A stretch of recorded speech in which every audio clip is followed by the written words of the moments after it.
While I was away on a business trip, the security camera caught my mother bringing my brother's wife and her friends into my newly built house and throwing a party there. "She does whatever I say," I said with a laugh as I watched the scene. "That's because Kelly does whatever I tell her to because I raised her that way." It was early evening in a hotel room. The sound leaking from my smartphone speaker was my biological mother Susan's shrill laughter. At that very moment, I was in the middle of a high-stakes business trip for a major American IT company, serving as a senior project manager with the company's future on the line. Yet, despite being separated by the Atlantic Ocean, my consciousness had flown thousands of miles away, to my sanctuary, a quiet residential neighborhood in California. On the smartphone in my hand, a crystal-clear 4K live feed was playing. It showed the living room of the brand-new house I had finally managed to buy after more than a decade of backbreaking work. Inside the frame, the light clinking of crystal glasses echoed as more than 10 unfamiliar men and women lounged deeply into my custom-made velvet sofa, brazenly drinking the limited-edition vintage wine I had bought as a reward for myself. At the center of it all, acting like the queen of a kingdom, was my mother. And beside her, giving her friends a tour of my state-of-the-art kitchen as if it were her own property, was my brother Daniel's wife, Tiffany. "This house is basically something I bought for Kelly," my mother bragged shamelessly to her friends. "She's never once disobeyed me when I told her, 'Give it to your brother,' ever since she was little. This time was no different. All I had to do was say a word, and she handed over the keys. Rebellion isn't even a concept in her dictionary. The moment I heard that, the last remaining shard of ice in my heart, the thing called affection for family, shattered with an audible crack. I had lived my entire childhood in Daniel's shadow. No matter how good my grades were, no matter how many promotions I earned, my mother's response was always the same. "Don't hurt your brother's pride. Your brother is sensitive. You need to support him." Those words bound me like a curse. I truly believed that meeting those expectations was the only way I might someday be acknowledged by her. I lived my life suppressing myself, a walking embodiment of self-sacrifice. But what they were doing on that screen went far beyond mere familial entitlement. This was an insult to my very life. With trembling hands, I confirmed that my phone's recording function was running. I had 15 hidden cameras installed throughout the house. They were my insurance, a response to the instinctive unease I had felt 2 weeks before this trip, when my mother had persistently insisted, "Just in case, leave me a spare key. That's the family rule, that's right, I've done whatever you said," until now alone in the dark. Hotel room, I smiled quietly. On the other side of the screen, Tiffany was leading several friends toward my bedroom. "Hey, look, isn't the master bedroom amazing actually? We're planning to move in here as a family next month. Kelly's single. After all, she doesn't need such a big house. Her mother is going to talk her into it." What spilled from Tiffany's mouth was an audacious plan, beyond anything I had imagined. She leaned casually against my custom kitchen counter, laughing, as if she were the true owner of the house. In her hand was an antique crystal glass I had fallen in love with and bought in London. Can you believe it? Kelly had them build 3 guest rooms, even though she lives alone. We talked about not knowing her place. We have 2 kids who are growing fast, and Daniel keeps complaining he can't focus on work in that tiny apartment, so we talked it over with his mother, and decided this house should obviously be passed on to our family. That's the right solution. One of the friends voiced the obvious question, "But what does Kelly say? She built this house herself, didn't she?" From the sofa, my mother waved her hand dismissively. "I'll tell her we can trade it for Daniel's apartment. She's single and lives for her job, right? She probably doesn't even have time to clean a place this big. Daniel's apartment is more than spacious enough for one person. Honestly, for her future, an easy-to-manage apartment is a win-win. She doesn't have the right to refuse." Just as she said, the mother I remembered had always put Daniel first, while I remained in the background. When Daniel dropped out of college, she blamed me. "You were too capable. You crushed your brother's confidence. When he drifted without a steady job," she said, "he's just chasing his dreams. He's not like you, obsessed with work."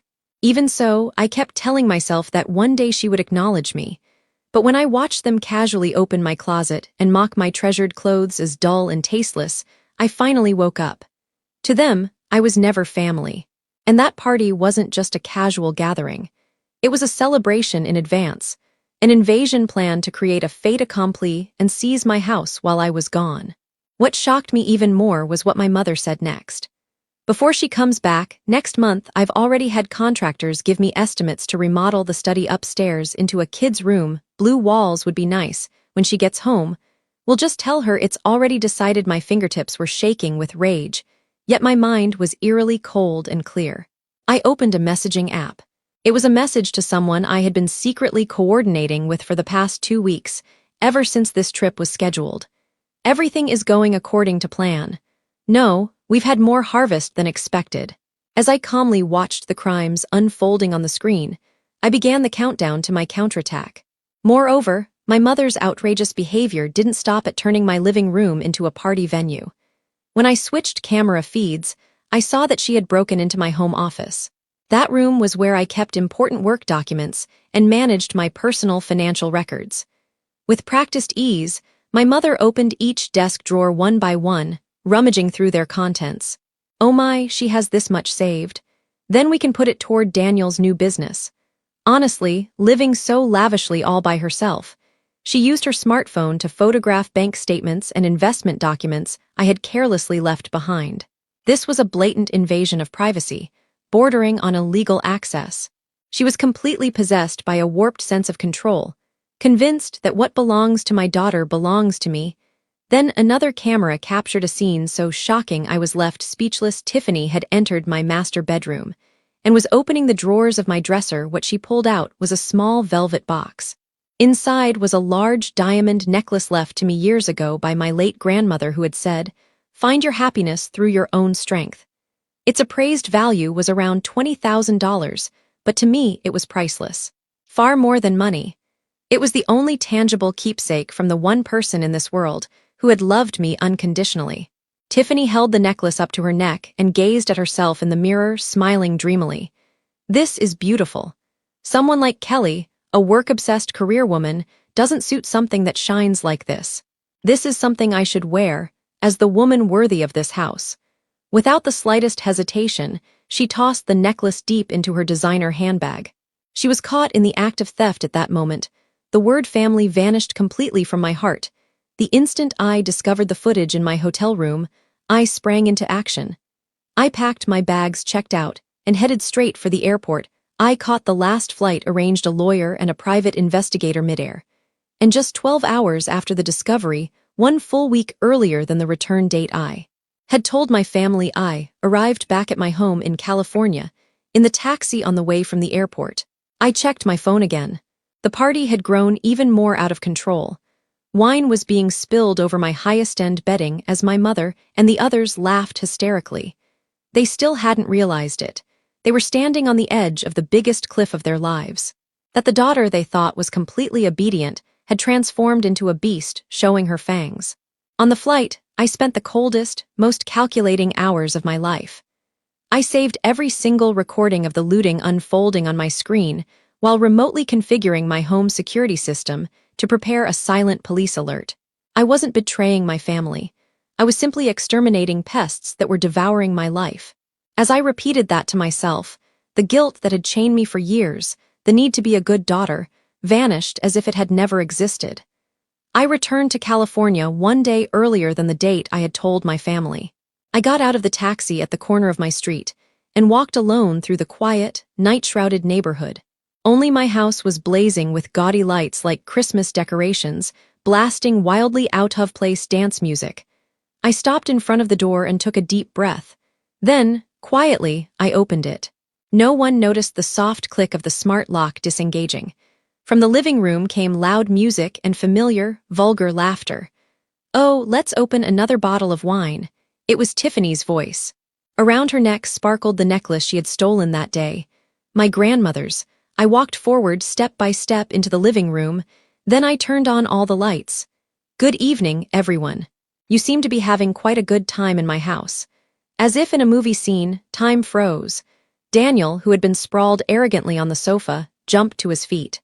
My mother, holding a wine glass, stared at me wide-eyed as though she had seen a ghost.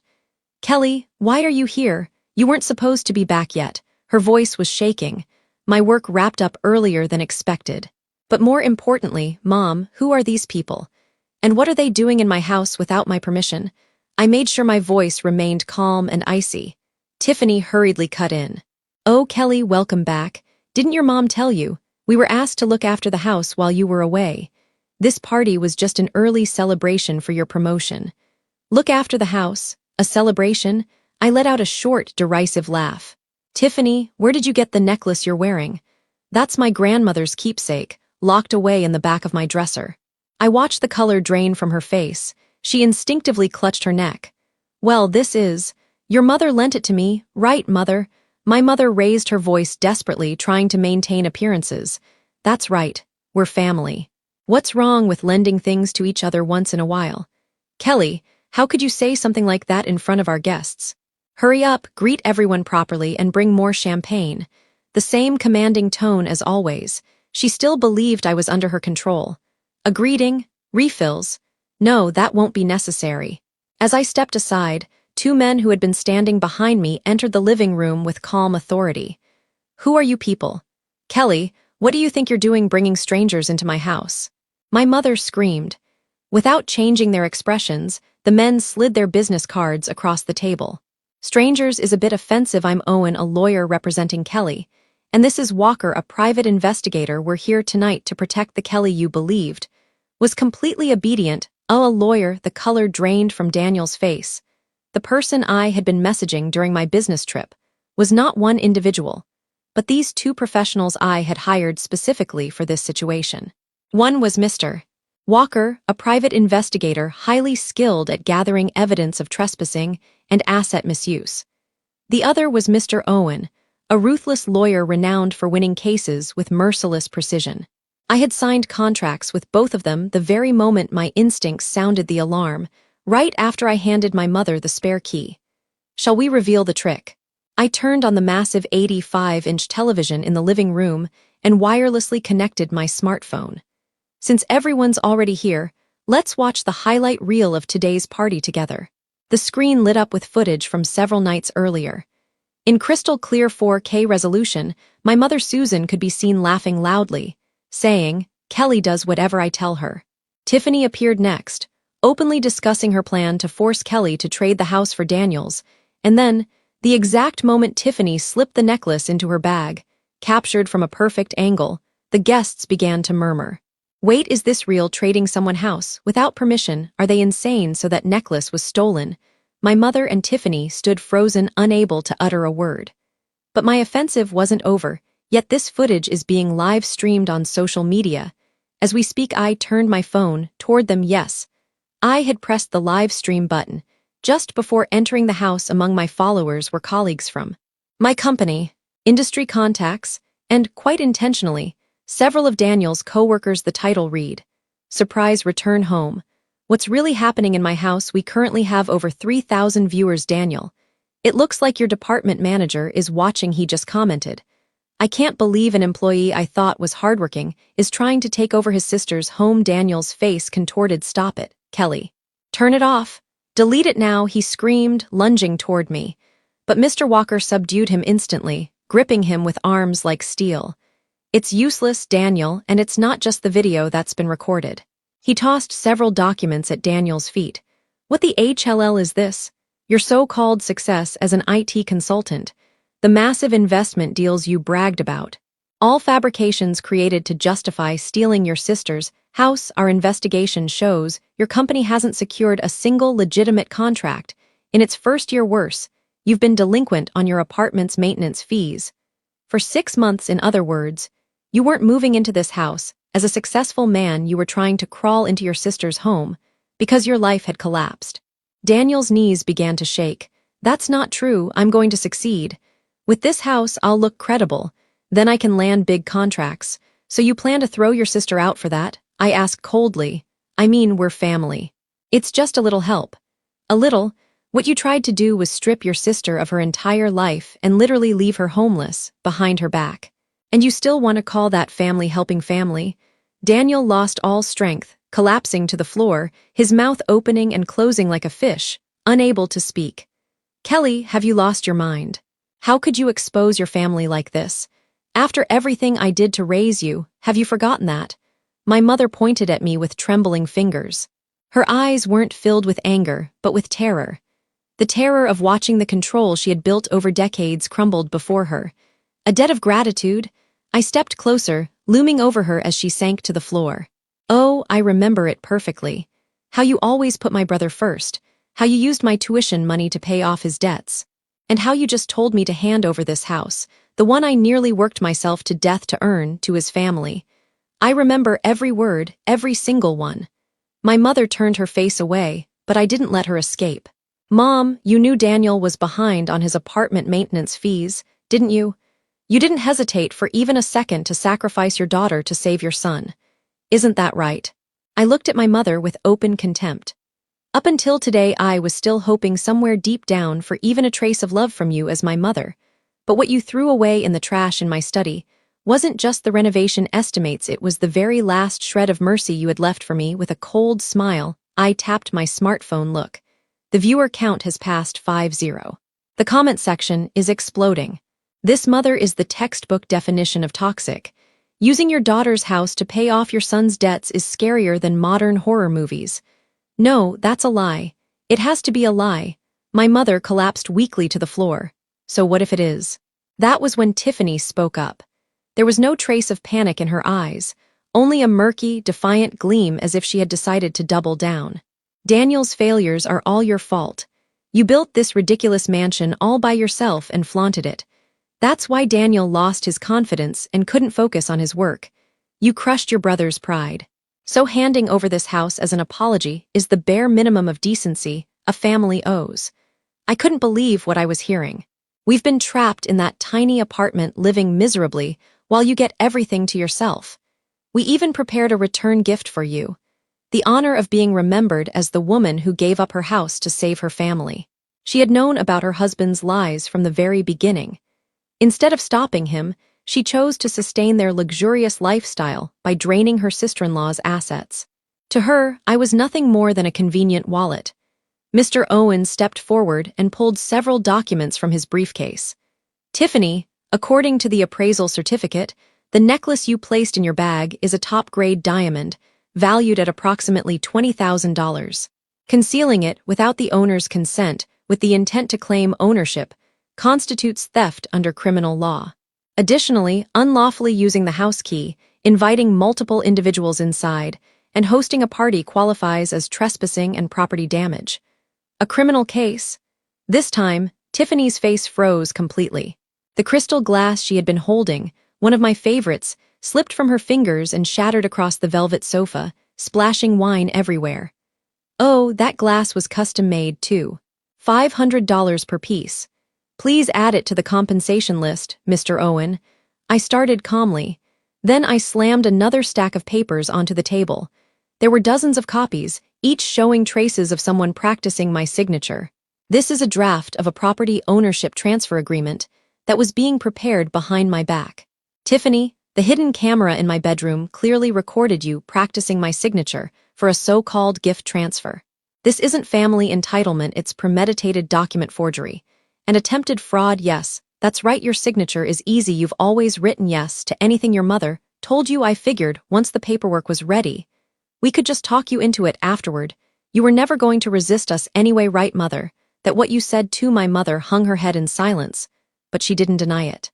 Tiffany, my mother, and Daniel, the three of them had conspired to dismantle my life and divide it up while I was away.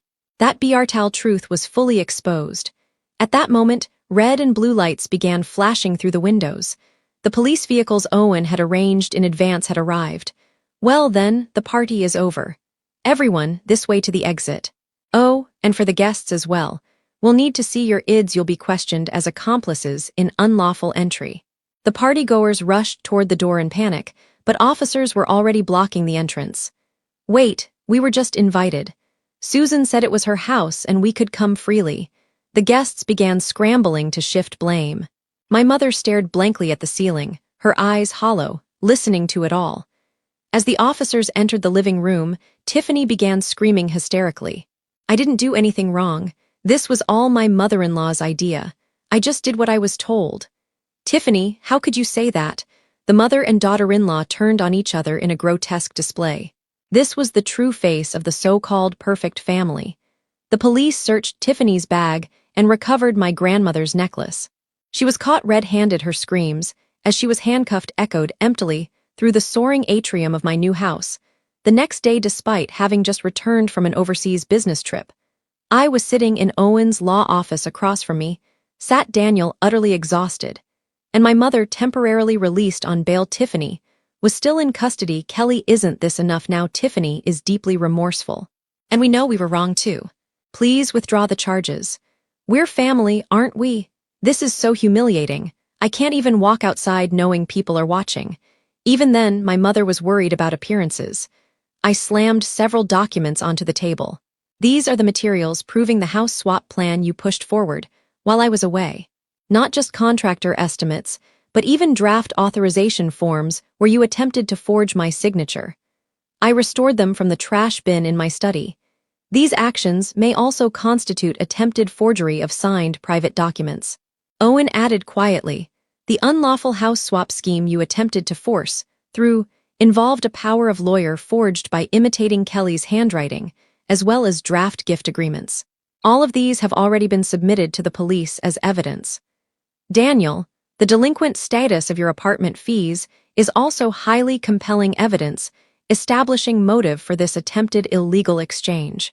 Kelly, please drop the charges. Daniel pleaded in a pathetic voice. My apartment is about to be foreclosed.